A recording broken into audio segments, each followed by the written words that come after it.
الرجيم بسم الله الرحمن الرحيم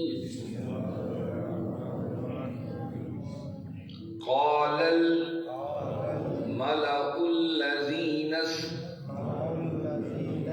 استكبروا من قومه لنخرجنك يا شعيب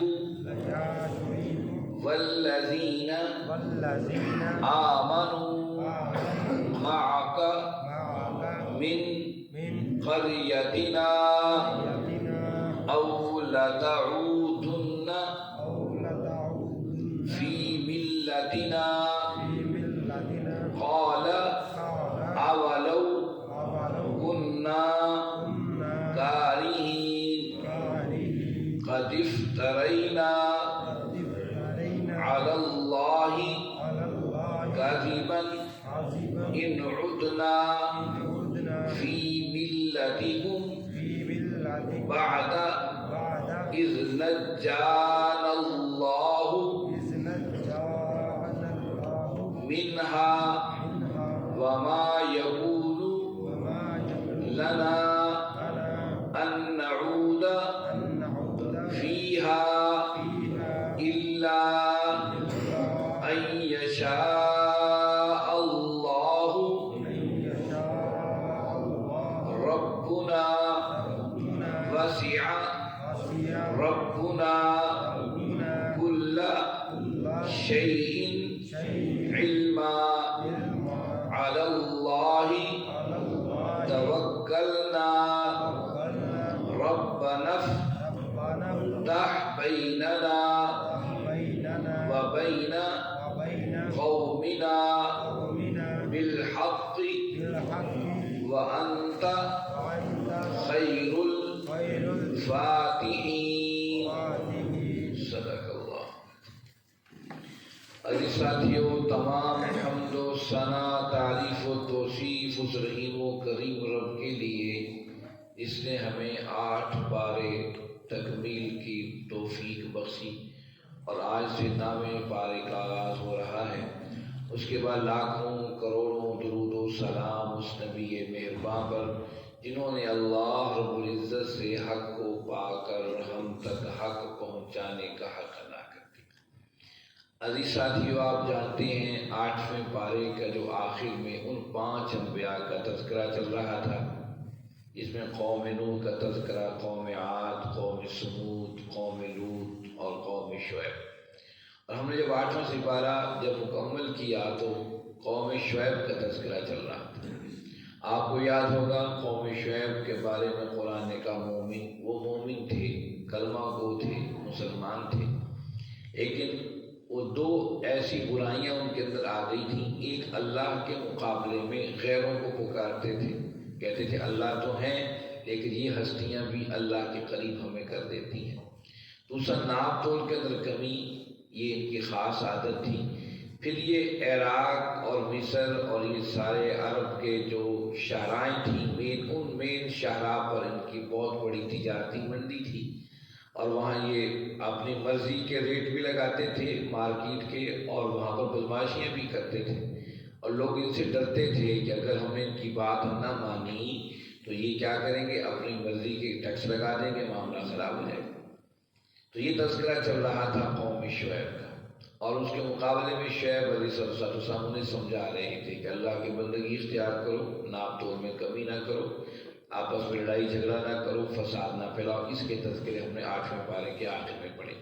آئیے 9واں پارہ جو شروع ہو رہا ہے یہ قوم شعیب ہی کے تذکرے سے ہو رہا ہے۔ دیکھیے اس میں کیا حکم ہے، فرمایا اعوذ باللہ من الشیطان الرجیم قال الملأ، ان کے سرمایہ داروں نے، سرداروں نے کہا، الذین استکبروا، جو تکبر میں بجھے ہوئے تھے، من قومہ، اپنی قوم سے، لنخرجنک، ہم یقیناً تو نکال دیں گے، یا شعیب آپ کو، والذین، اور ان کو، آمنوا، جو ایمان لائے، معک، تیرے ساتھ، من قریتنا، اپنی بستی میں سے، او یا لتعودن، تم پلٹ آؤ، فی ملتنا، ہماری ملت کی طرف۔ قال، کہا، اولو کننا کارہین، کیا ہم اسے اب پسند کریں گے؟ یہ تو ہمارے لیے قطعاً ناپسندیدگی کی چیز ہے۔ یہاں پر اللہ رب العزت نے ایک بات بتائی، قال الملأ الذین استکبروا کہہ کے، کہ اس زمانے میں اور ہر زمانے کے اندر جو خاص ایک وی آئی پی کلچر ہے، یہ ہر دور کے اندر چھایا ہوا ہے۔ یہ آج کا مسئلہ نہیں ہے، وی آئی پی کلچر ہے، گاڑیوں میں اپنے کتوں کو بٹھایا ہوا ہے اور ہٹو بچوں کے سائرن چل رہے ہیں اور کوئی گاڑی میں نہیں ہے سوائے کتا اور ڈرائیور لیے جا رہا ہے اور یہ سسٹم بن رہا ہے۔ یہ کوئی آج کا سسٹم نہیں، ہمیشہ سے وی آئی پی جو یہ سسٹم ہے یہ ہر معاشرے میں رہا ہے، اور وی آئی پی لوگ سمجھتے ہیں کہ جو ہمارے ہاتھ میں جو کہ طاقت بھی ہے، قوت بھی ہے، وسائل بھی ہے، ہم جو چاہیں کر سکتے ہیں۔ ان لوگوں کا دین اور ایمان بھی اپنا ہوتا ہے۔ آپ کبھی دیکھیے ایسے وی آئی پی لوگوں کو، وہ مذہب کی تشریح، دین کی تشریح بھی اپنی مرضی سے کرتے ہیں۔ جو ان کے دماغ میں سمایا ہے سودا دین، اسی کو سمجھتے ہیں دین ہے، باقی وہ سمجھتے ہیں یہ فضول ہے، نعوذ باللہ استغفر اللہ۔ تو وی آئی پی کلچر ہر دور میں رہا ہے۔ یہ قال الملأ، یہ ملأ کا لفظ ہمیں بتا رہا ہے کہ وی آئی پی کلچر وہاں پر بھی موجود تھا۔ وہ سمجھ رہا تھا کہ ہم لوگ ہیں سمجھدار، پیسے کے لحاظ سے، عقل کے لحاظ سے، طاقت کے لحاظ سے، یہ شعیب اور اس کے ساتھی غریب غربا یہ ہمارے سامنے کیا کریں گے؟ قال الملأ الذین استکبروا، تکبر سے باتیں کرنی شروع کی وہاں کے جو بڑے سرمایہ دار اور سردار وی آئی پی ماحول تھا۔ آج بھی دیکھ لیجیے، وی آئی پی لوگوں کو کوئی پرواہ نہیں ہے کہ غریب کے گھر چل رہا ہے کہ نہیں چل رہا، اس کے گھر آٹا ہے یا کہ نہیں ہے، اس کی زندگی کیسے گزر رہی ہے۔ وہ ان غریبوں کے نظام زندگی کا معیار بھی اپنے حساب سے لگاتے ہیں۔ وہ کسی نے خوب کہا تھا، جب کسی برطانیہ کا ذکر ہے، کہتے جب آٹا ختم ہو گیا لوگوں نے احتجاج کیا تو پوچھا بیٹے نے اپنی ماں ملکہ سے کہ یہ کیا احتجاج کر رہے ہیں؟ کہا اس لیے احتجاج کر رہے ہیں کہ آٹا نہیں مل رہا۔ کہا پھر ڈبل روٹی کیوں نہیں کھا لیتے؟ یہ وی آئی پی کلچر ہمیشہ سے یہ غریب کا احساس نہیں کرتا ہے، نہ آج نہ کل۔ قرآن نے ہمیشہ یہی بات کہی کہ ایکویلٹی جو معاشروں کے اندر برقرار رہے گی، انصاف اور برابری کا تصور، یہ اصل میں تصور ہے۔ برادری کی طاقت کو، میں فلاں برادری سے تعلق رکھتا ہوں، یہ آج بھی ہمارے معاشروں میں ہے، میں فلاں برادری ہے وہ بڑی طاقتور ہے، طاقت کے لحاظ سے، کوئی برادری وسائل کے لحاظ سے۔ اور یاد رکھیے اسلام نے اسی برادری ازم کو، اس تکبر ازم کو، ایک دو طبقاتی نظام کو توڑا ہے۔ اس نظام میں وقت کا بہت بڑا تاجر ابو بکر بھی وہیں کھڑا ہے اور بلال بھی اس کے دامن میں کچھ نہیں ہے، وہ بھی وہیں کھڑا ہے۔ یا عمر بھاگتا ہے جو 22 لاکھ مربع میل حکمران ہے اور اپنے خیمے میں بیٹھ کر لکھ رہا ہے ان لوگوں کے نام جنہوں نے اعلان کے خلاف پیش قدمی کرنی ہے، اور بار لمبی لائن لگی ہوئی ہے، بڑے بڑے سرمایہ دار لائنوں میں کھڑے ہیں، ابو سفیان جیسے رضی اللہ تعالیٰ اور بڑے بڑے حکیم ابن حزام جیسے بڑے بڑے سرمایہ دار کھڑے ہوئے، دھوپ کی شدت ہے، گرمی میں لائنیں بنا کر کھڑے ہیں۔ اور ابو سفیان دیگر لوگ کہتے ہیں کہ یار یہ دن بھی ہمیں دیکھنا تھا کہ ہم جہاد کے لیے نکلیں، اپنا مال خرچ کرنے کے لیے نکلے، جان تک دینے کے لیے نکلے، اور ہمیں لائنوں میں کھڑا کیا ہوا۔ اب یہ بات سوچ ہی رہی تھے، کسی نے ہوا اڑائی کہ بلال آ گئے، بلال آ گئے، بلال آ گئے۔ اب یہ ہوا اڑی، لوگوں کی نگاہیں بلال کو ڈھونڈنے لگی۔ بلال کا مقام لوگ جانتے تھے کہ اس زمانے میں بلال نبی کی گواہی دے رہا تھا جب مکہ کی سرزمین اس کے لیے تنگ کر دی گئی تھی، جب وہاں کے ریگزار اس کے خون سے ٹھنڈے ہوتے تھے، جب اس نے کھڑے ہو کر وبا کے دوہل نبی کی نبوت کا اعلان کیا تھا، کیوں نہ لوگوں کی نگاہیں جھک جاتی ہوں۔ یہ قلم لکھے 22 لاکھ مربع میل حکمران تحریر لکھ رہا ہے، اور پھر جو ہی سنا بلال، کانوں میں آواز آئی، قلم کو چھوڑ کر خیمے سے باہر نکلا، اینا بلال، اینا بلال، کدھر ہے، کدھر ہے؟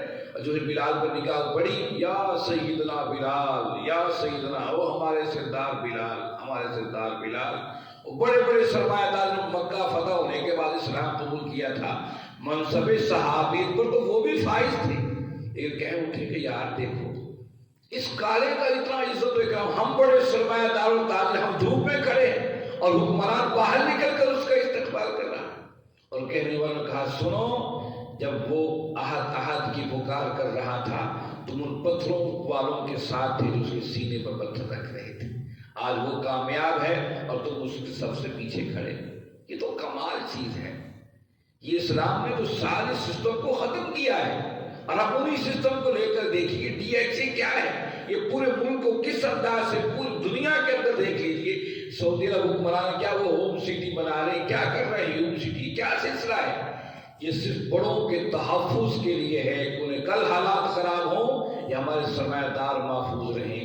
یہ جب بھی سرمایہ داروں کو غریبوں سے خطرہ تھا، ان لوگوں سے خطرہ تھا جو شعور کی نگاہیں جانتے تھے۔ آج بھی جہاں جہاں شعور آ رہا ہے یہ انہی سے خوف زدہ ہے، یہ چاہتے ہیں ہمیشہ ساری زندگی ان کے جو ہے حقے یہی جلاتے اور بجھاتے رہیں، ساری زندگی قدموں کے نیچے ہی بیٹھے رہیں۔ لیکن جہاں جہاں شعور آتا ہے، رب کو رب ماننے کا شعور آتا ہے، پھر گردنیں اٹھا کر قومیں جیتی ہیں۔ یہ معاملہ قوم شعیب کے ساتھ یہی معاملہ تھا۔ اللہ نے وضاحت سے کہا قال الملأ الذین استکبروا، جو تکبر میں گندے ہوئے لوگ تھے، وہاں کے جو بڑے سرمایہ دار، وہاں کے سردار، وہ کہہ رہے تھے، انہوں نے کہا یہ غریب تو قابو میں نہیں آ رہے، تو کام بڑھتا، شروع میں تو کہا کر لیں گے چھوٹے چھوٹے معاملے، لیکن جب انہوں نے کہا کہ نہیں یہ تجارتیں ایسی نہیں ہیں، تجارتیں وہ ہوں گی جو اللہ کے حکم کے مطابق ہوں گی، اس کے علاوہ جو تجارتیں ہیں چاہے نمازیں پڑھتے رہو، روزے رکھتے رہو، وہ تجارتیں کوئی حیثیت نہیں رکھتی۔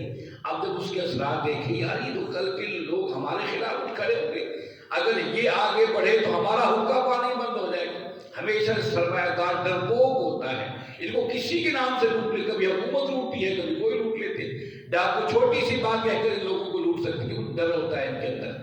یہاں پہ ڈر تھا ہوگا یہ تو کام خراب ہے، یہ تو ہمارے سارے سسٹم کو دھڑام سے گرا دیں گے۔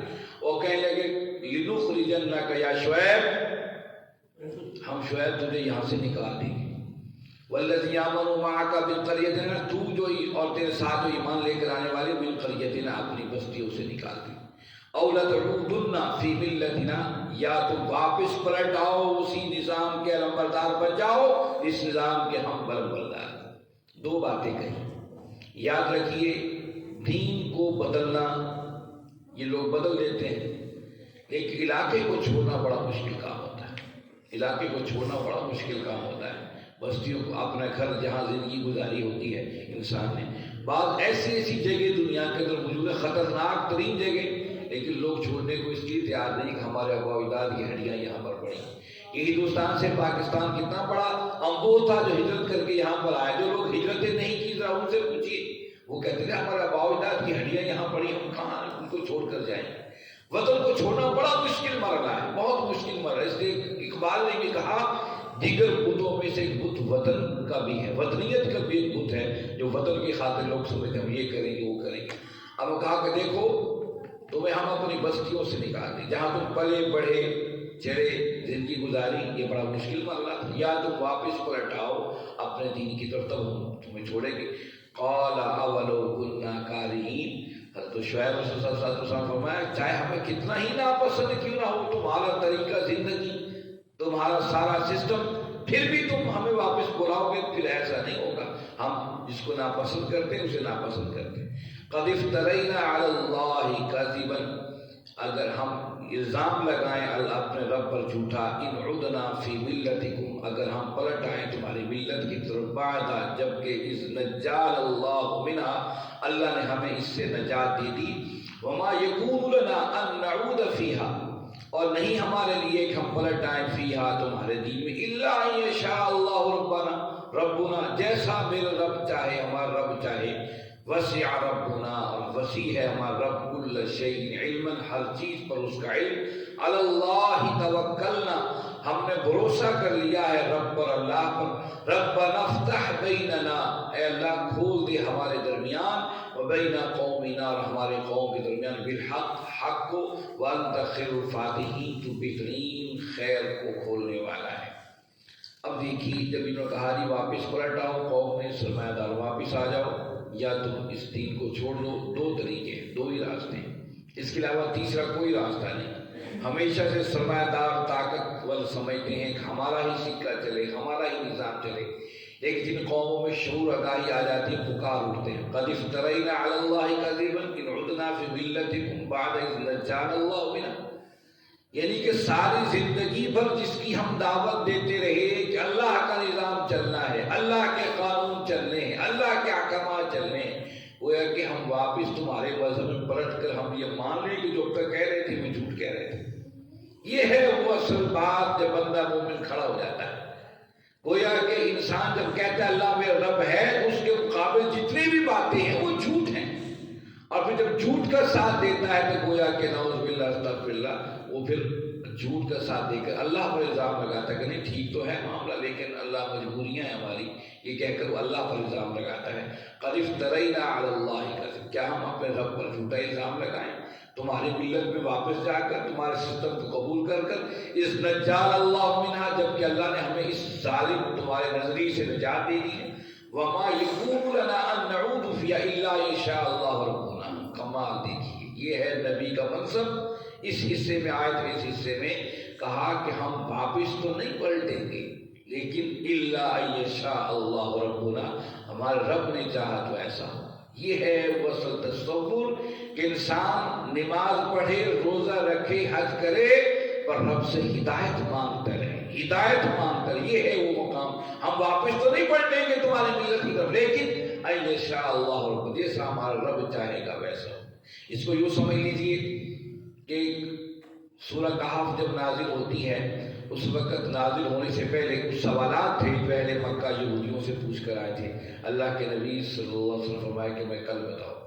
اس سوالوں میں وہ سوال تھے کہ وہ کون تھے نبی، اور جو موسیٰ صلی اللہ علیہ وسلم اور خضر صلی اللہ علیہ وسلم کے بارے میں سوالات تھے، اور ذوالقرنین کے حوالے سے سوالات تھے. وہ کون سا بادشاہ تھا جس سے سورج نکلتے بھی دیکھا، جہاں سے غروب ہوتا ہے وہ جگہ بھی دیکھی. اس قسم کے سوال تھے.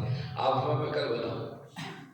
پھر کل آگے سارے مکہ کافر آگے جی بتائیے، میں کل بتاؤں. چونکہ وہی نہیں آئی، یہاں تک کئی دن تک وہی نہیں آئی. اللہ نے فرمایا کہ میرے محبوب جب بھی کوئی بات کہے انشاءاللہ کہے، اللہ نے چاہا تو ایسا ہوگا. تو یہاں پر وہی بات ہے کہ ہم تمہارے دین کے اندر داخل نہیں ہوں گے کیونکہ ہم نے اسے ناپسند کر لیا، لیکن ان شاء اللہ رب، ہم اتنا بڑا دعویٰ آپ رب کے بھروسے پر کر رہے ہیں. اللہ چاہے گا تو ایسا ہوگا، نہیں تو کیا پتا انسان کے پھسلتے دماغ اور دل کا کب کس پر پھسل جائے.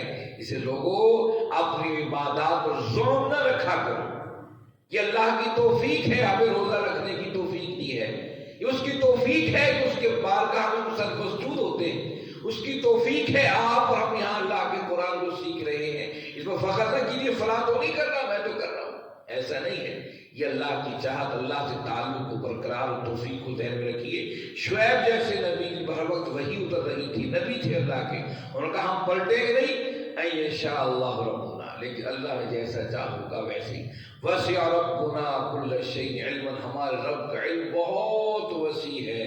کون اس دعوت جو دعوت میں لے کر آیا ہوں، کون اس میں سچا ہے، کون کھڑا ہے، کون جھوٹا ہے، وہ اللہ ہی جانتا ہے. ہم نے ارادہ کر لیا ہے، میرے ساتھیوں نے ارادہ کر لیا، لیکن اس کے دل کا حال اللہ بہتر جانتا ہے. علی اللہ توکلنا، پھر ساتھ ساتھ اللہ سے امیدیں بھی باندھ رہے ہیں. ہمیں اپنے رب پر بھروسہ ہے.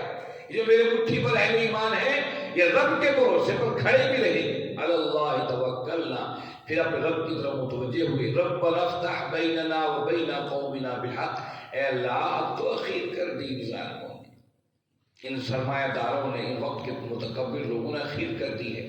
یہ کمزور لوگوں کو دبا رہے ہیں. اللہ افتح بیننا و بین قومنا، ہمارے رب ان میں ہمارے درمیان فیصلہ کر دے حق اور انصاف کا.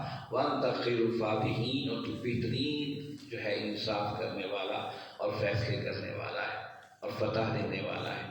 میرے بھائی دیکھیے قرآن کیسے کھول کھول کر بیان کر رہا ہے. قوم شعیب کی اگلی آیات میں بھی تذکرے چلیں گے، لیکن کل آپ جانتے ہیں کہ اتوار ہے، اتوار کو صرف نبی کا سیشن ہوتا ہے. اللہ کے نبی صلی اللہ علیہ وسلم کی سیرت کے تذکرے ہوتے ہیں. تو اپنے دوستوں کو، بھائیوں کو، بچوں کو ضرور شامل کریں، خاص کر ماہ رمضان کی ان بابرکت ساعتوں اور گھڑیوں میں جہاں قرآن کو پڑھیں اور نبی کریم صلی اللہ علیہ وسلم کی سیرت سے مستفید ہوں. میرے بھائی جو اللہ کا قرآن ہے یہ دیکھیے کیسے یونیورسل ٹروتھ اور حقائق کی باتیں کرتا ہے. یہ وہ حقیقتیں جن سے ہم نظریں چرائے بیٹھے ہیں. ان حقیقتوں کی طرف آج نہیں تو کل ہمیں پلٹنا ہے، اور جو پلٹ آیا اسی کے لیے کامیابیوں کے راستے ہیں. اللہ رب العزت سے دعا ہے اللہ رب العزت آپ اور ہم سب کو سمجھنے، اس پر عمل کرنے کی توفیق عطا فرمائیں. وآخر دعوانا الحمدللہ رب العالمین، والصلاة والسلام علی سید المرسلین.